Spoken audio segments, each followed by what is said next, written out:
درود دوستان، مهدی هستم. امروز در خدمتتونم با ماکس جیمی 805. برو بریم.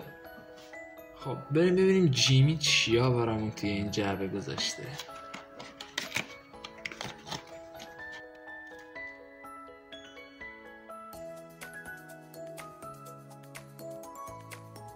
داخل جعبه 2 تا فضا تعبیه شده، یکی برای خود ماشین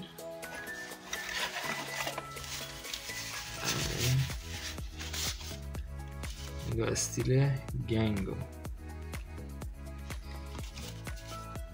یکی دیگه هم برای باقی اقلام داخل جعبه که اون یه آداپتور شارژه که میتونین ازش به عنوان آداپتور استفاده کنین و با سیم هم میتونین شارژش کنین و بی سیم از ماشین استفاده کنین.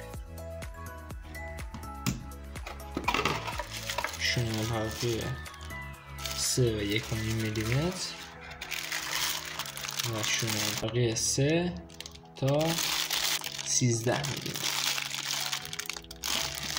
یه دونه روغن و یه دونه فرچه برای تمیز کردن ماشین.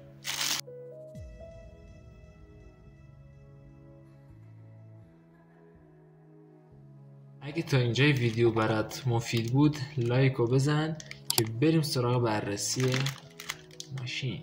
طراحی ماشین بسیار شبیه وال ماجیکه، البته شباهتی چه عرض کنم، کپی رایت وال ماجیک زدن اینا.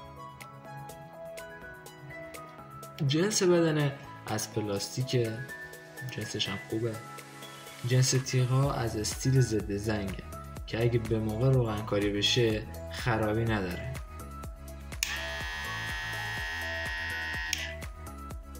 پایین دستگاهی چراغ گذاشتن که اینو به ما میگه کی شارژ بشه. تیغه متحرک منظمه و وقتی داخل مو بره همه ما رو یکسان میزنه.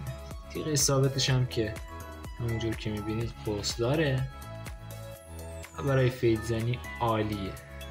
این ماشین با توجه به قیمت مقرون به صرفه و مشخصاتی که داخل ویدیو بهت گفتم دارای ارزش خرید بالاییه، مخصوصا برای کسایی که میخوان تازه وارد شغل آرایشگری بشن. اگه سوالی در مورد این ماشین داشتین داخل کامنت ازم بپرسین، حتما جواب میدم. سابسکرایب هم یادتون نره چون قرار کلی سورپرایز داشته باشیم. بدرود.